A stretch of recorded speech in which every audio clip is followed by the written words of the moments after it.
everybody. Happy Tuesday. Sisters Squared coming to you from Southgate Plaza at Christie's Restaurant. Yeah, I'm Kristen, sorry. I'm Grace. We're on week 14. Again? Yeah, I think so.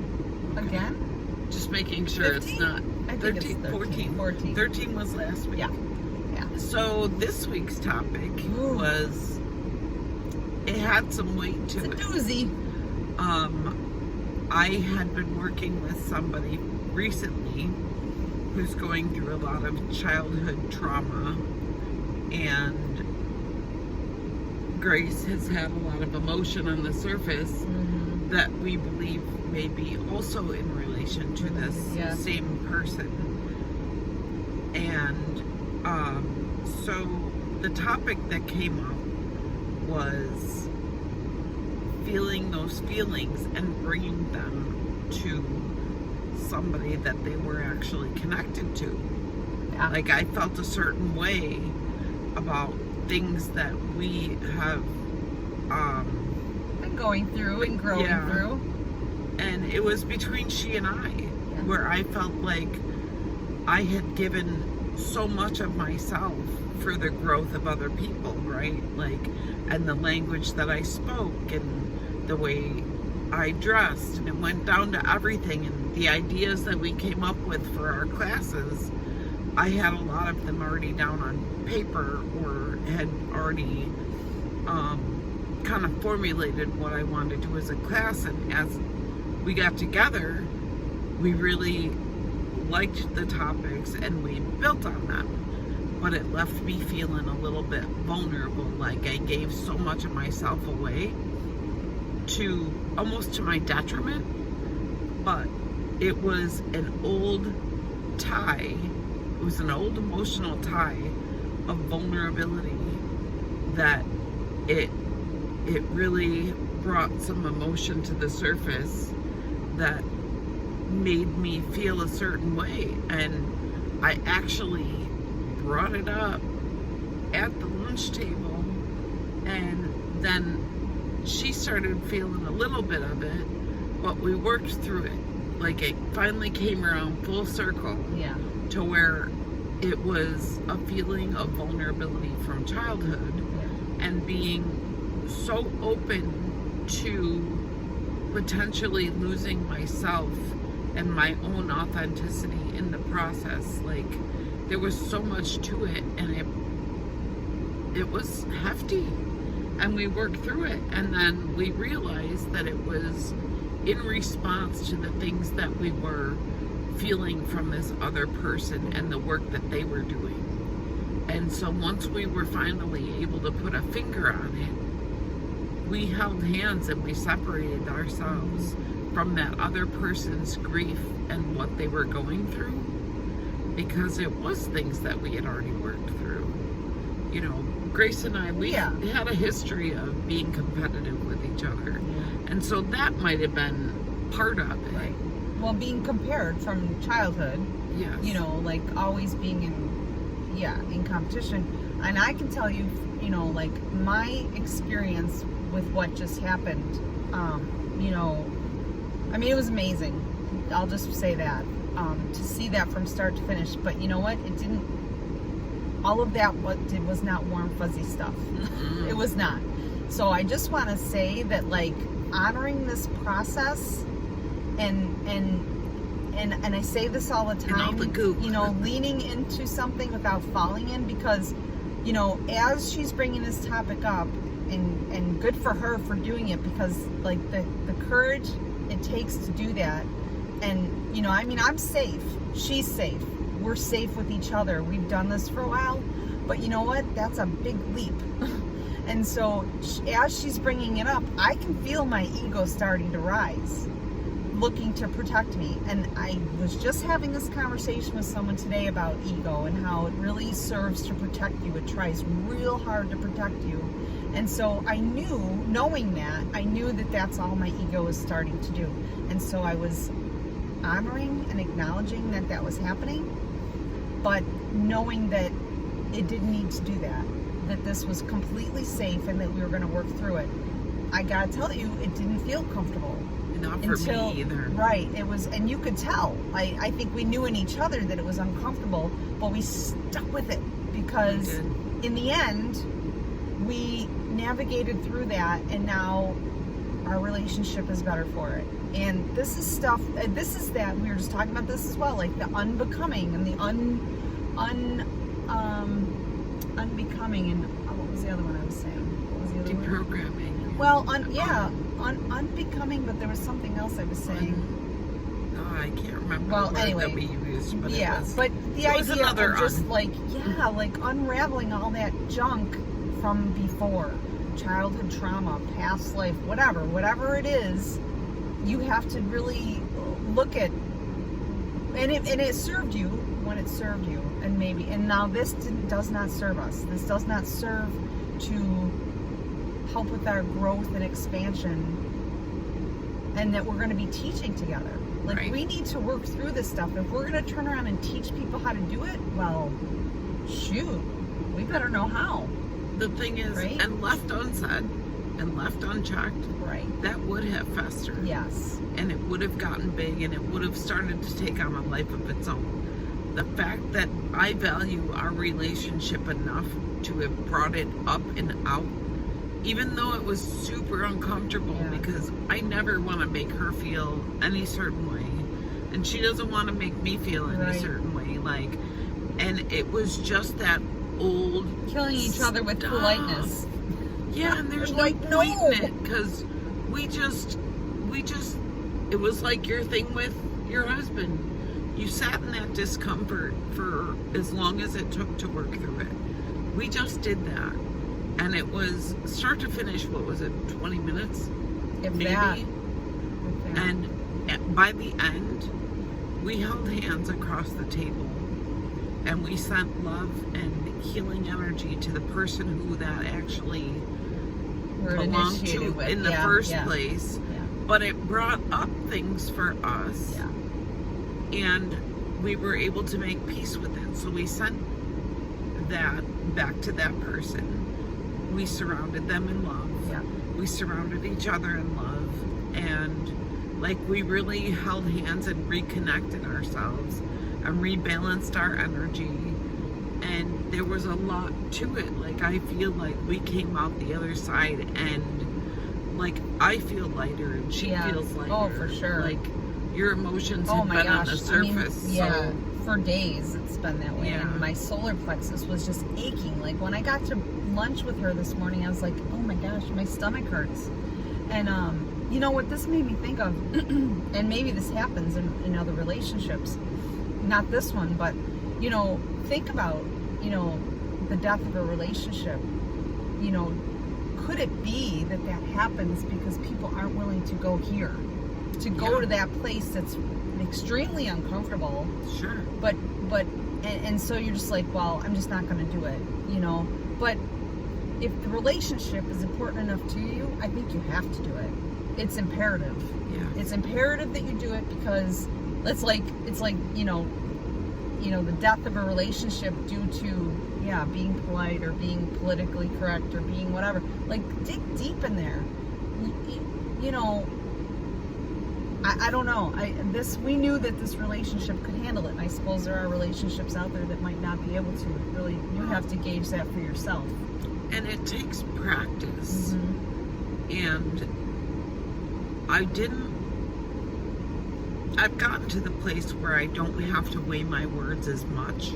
I don't have to filter them as much, because a lot of my relationships are built on kindness and compassion and authenticity, and I will lift you up in the process.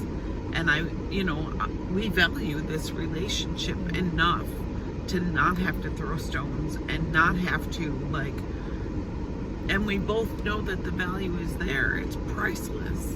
It's priceless to have a sibling who you would consider like a best friend, and like, it's just that valuable that it wasn't something that I was willing to walk away from over feelings that resurfaced for me. And I feel great. While it was very, very uncomfortable in the moment, after it was over, it was like such a relief. It was like just getting all this weight off, you know, because whether you say the words or not, the energy's still there. So it's still there regardless of what was said or unsaid, you know. Right. And the thing is, it's not like you flung your words out there either. Oh, I didn't. I mean, I measured now, them granted, to some degree. Right, but... exactly. She doesn't have to think that hard about it, but at the same time, she's not just flinging them out there. No. You know, they're said with intention. Right. And the thing is, the other part of that, I didn't stuff it down to the part where it was uncomfortable for me. I had to sit with it and figure out what it was.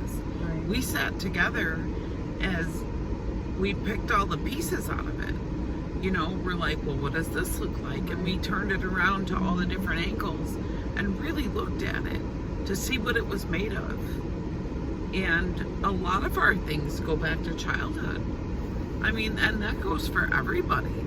That's not just us. When something comes up and it doesn't feel right for you, chances are it came from years ago, lifetimes ago, you know, generations ago for a family thing.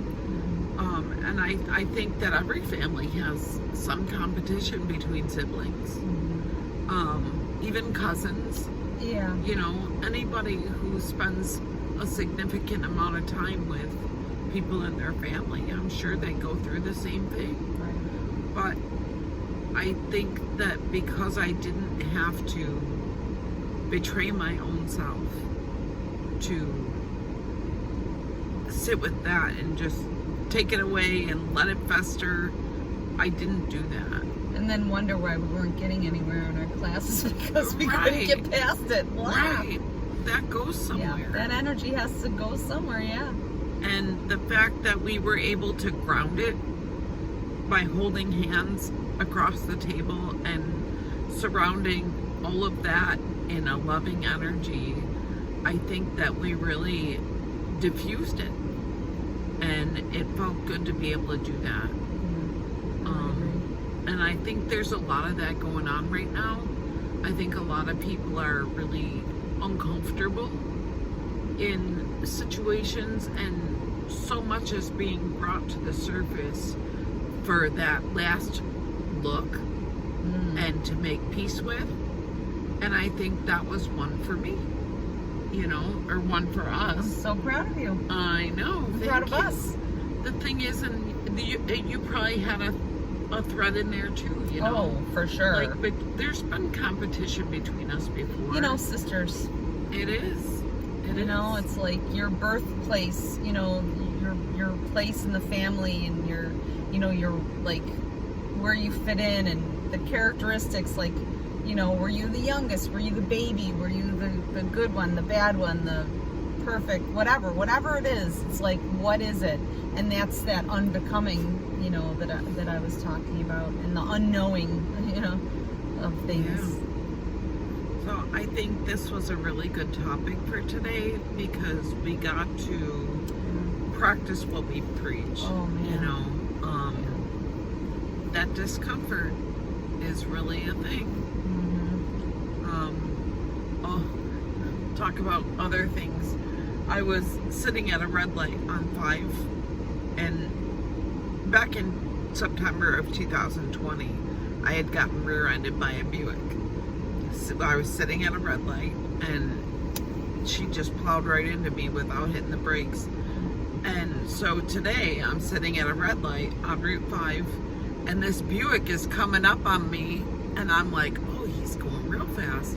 So I start to move. Like, there's always plenty of room between me and the person in front of me. Just in case I get hit, I won't slide into the person in front of me. So I have room to move, and I'm moving over to the right shoulder just a little bit, giving him room. He's shaking his head at me like, what's the matter with you? And I notice it's a Buick, and I'm like, look closely, friend. I already have a Buick emblem embedded into my bumper, you know, like, it gave me just a split second. It just gave me the so chills. like, today is the day for things to be coming up for me. Yeah. You know, I saw him coming, and I saw his face in my rearview mirror, and he's shaking his head at me like, what's the matter with you? I'm not going to hit you. I'm just going really fast for a red light. Trying to get there real fast. But for me, I saw that car coming, and for that moment, I was like, but then he's shaking his head, so I know he knows I'm there. Right. Because he's already judging me, and I'm like, oh man. But he didn't hit me. Thanks for not hitting me. And then after that, you know, it came to mind that that was a Buick. I was at a red light, and he was coming up quick, and I saw it happening just like the last time. And I was like, thank you for keeping me safe. I put myself in a bubble of white light again, even though I had one on from when I got in my car in my driveway. But I just thought it was like, man, there's so much happening today that's like coming full circle, like right around 3 years later. I just, you know, and after that, he stayed way back from me. And there actually ended up being another car in between us. I think he felt kind of bad that he scared me. And I think he realized. And maybe he saw the Buick emblem on the back of my truck, or on the back of my bumper. Who knows? But either way, things are coming up, and we do need to try to work through them and find a way to release them. A lot of stuff isn't ours. Some stuff really is ours. Like that accident was definitely mine. But I wasn't mad. Like, I didn't flip him off or nothing like that. But in that moment, I had that, uh-oh, what's gonna happen? Right. And then I glanced at the cross that's usually hanging right here on my, we just take it off for videos, but it usually hangs right here, and I do know that I am protected. But yeah, it's a good topic for today. And I know I did a lot of the talking, so. Well, it was a good topic, and there is a lot going on, and it's, I think it's well worth being comfortable with being uncomfortable. Yeah. Up and out. Up and out. Like, get rid of it. It doesn't, hopefully it doesn't serve you. But making friends with your ego, I think that's an important part of this. If there is stuff that comes up and you're not ready to bring it out to the person that is it's tied to, find somebody that you can run it past. You know, like, journal about it. You can journal about it. That's usually pretty private. You can work through the words, read it over again, see what it really sounds like. Would it be something that you would be receptive to hearing in the way that you are looking to put it out there? You know, and I didn't put it out there in an unkind way. I put it out there in a gentle way, in the gentlest way that I knew how, but also without mincing my words and minimizing it. I didn't make it smaller than it was to be. And I didn't decide whether she could hear it or not. I didn't decide what her reaction would be beforehand. I didn't assign you a feeling about it. That's true. I allowed her to have her own response to it. I allowed her to have her own feeling about it so that she could process her stuff through her lens, not mine. And I think that's hugely important. Yeah. Like for instance, to say, you're probably not going to like to hear this, or you're not going to want to hear this. Say the same thing. But leave that right off the table. Yeah, right off. I mean, you can't. And I was just talking to somebody last week about that. Probably me. I think we have a lot of conversations. I don't think it was you actually. It was probably some younger people actually.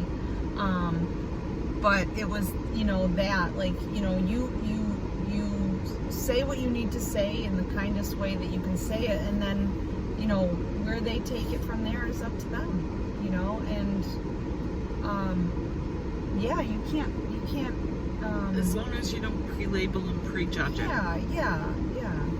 Let them have their feelings, and, I mean, I did feel a certain sort of way, but that's okay. Like, that's okay. Like, I think knowing that we are safe with each other, and we've done enough of this now to know that that's not going to chase me away, and it's not going to chase her away, and we're doing things together. We're growing something together right now, and it's just going to make us better for it. We're going to be stronger for it, you know, because we worked through it. And we're adding value to what we're teaching. Yes. By living the experience. Yeah. We're not practitioners that go, well, I read this in a book. No. And though I've never applied it to my own life, because you see, it might still be on fire. Yeah, right. It's messy as hell. It's so messy.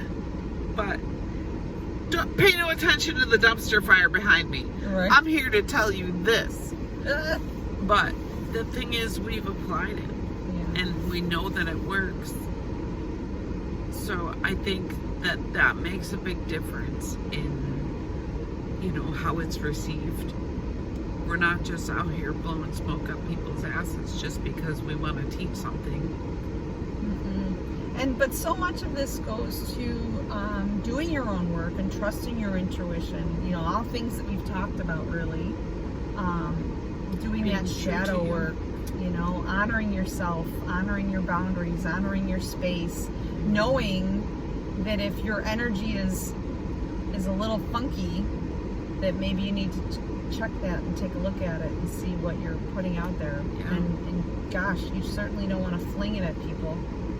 No. Your sketchy energy. Yeah. Your scanergy. Your scanergy. Nobody wants your scanergy. Nobody wants that. That can actually be skanky energy. Such an awareness. Yes. Such an awareness of where you are, where your body is, where you are in this space, and what you're putting out there. Because, like we said, she didn't have to say a word. The energy was there. It was sitting right there between us. We knew it. We had to put a name to it and put some words around it and deal with it. We put on our big girl pants and we dealt with it. And when I noticed, like, right away, her ego started stepping in and trying to, and move it around to put it somewhere else. Yeah. And I stayed the course. Yeah. Like, I kept going with where I was going. Yeah. Like, I forged through. Yeah. While she was trying to deflect it a little bit. A little bit, yeah. I was still pushing through with, not forcefully, but there was a little pressure behind what I was trying to say, because I wasn't going to get thrown off topic. I was going to get my feeling out there in a true and vulnerable way. And after that, she received it. And then we worked through it. Like, the ego does have a fail-safe. It wants to keep you safe. Mm-hmm. And it wants to keep you from owning those things. But that's not really the way it works. Like, but I had the awareness of that too. You know, like, if I just let my ego go unchecked, I could have just shut it out and been like, nope, you know what? This is not accurate. I know that's not true. Blah, blah, blah, blah. End of story. Bye-bye. But I knew we had to push through that, and I could feel it. There was resistance. You know, because, like she said, the ego serves to protect, and, you know, so I worked with my ego, not against it. I didn't fight the resistance. I felt the feeling, I acknowledged it, and then we moved past it. The thing is, you know, I am a way shower. I'm meant to be here to show the way to many people. And just because I was on the path to this degree that I am, does not mean that other people shouldn't be on the path in joining me. it's what I want. It's what I've been asking for. So now that I'm getting what I'm asking for, am I chickening out? Sometimes maybe. But that means that I have to be even more accountable for where I am on that path. Did I invite you out of ego? Or did I invite you because we're growing in light and we're taking on more and more light workers to join the path, right? More and more people are waking up and we're showing them their own divinity. How come it's okay for me to be divine but her not to? You know, like, how come it's okay for some of us to step into the light and have our divine being shining brightly? If you outshine me, am I going to be mad? I'm not. I want you to shine as brightly as I can, or if not brighter, because I see huge potential in so many people, and I'm like, you're gonna blow the doors off of everything, and I know it. I see it. I want you to be magnificent. I want you to be everything that you can be, and it's exciting for me to watch. But there's that little ego voice that says, you know, that's your work. But is it? Everything we do is recycled. Everything. Our ancestors knew so much more than we do, even now. And we're just getting around to catching up with some of them and some of the things that they've done. Things are coming full circle so that we can live a better life, so that we can tap into their stuff, but also tap into stuff they had no idea about. So they're allowing us to be better than we were. They're helping us to be better than they were. So who am I to step on that? You know, I think that was my ego going, wait a minute. And then the fact that I was able to bring it out, it shows my own growth, and it shows your growth by receiving it and being able to pick it apart the way we did. It just gives me such pleasure to know that we worked through something that was so hefty. So hefty. Like, I'm so proud of us. I am too. That was such a big moment. It was. Sorry, y'all. When the feeling gets you, you just gotta let it. Yeah, I already cried at lunch, so it's all I good. didn't, so I just needed to hug it out. Yeah. You know? Wow. Good topic. I know it This was. is like real life. It was bang on. It was like we're sitting at lunch and I'm like, I think I know our topic for today. She said, me too. Yeah. Yeah. So good. It was a doozy. It was a doozy. Well, we're going to sit here and we're going to come up with some dates for our modules and classes. Yes. So, I think we already told you about the January 13th Reiki 1 and 2. Yep. That's going to be great. Yes. We wrote that manual ourselves, and it is like our love child. But we have a whole list of other ones that we're working on. They've already been written up, descriptions and everything. We're just working on dates now, and so we're looking to plan the next 6 months, I think. Probably 6 months, and it'll be in Colleen's newsletter and different places for promotion. So if you see this video, and you are not on the email list for Great Lakes, shoot us a message and we'll make sure we add you. Send us your email address, and we'll make sure that you get on that list. Or if you want to get on our email list. Oh, yeah. We don't send them, but maybe we might someday. We might. We should. Yeah. We'll stalk your inbox. That's it. But we hope that you have a fabulous Tuesday. Happy Tuesday. We love you so much. Much love, many blessings.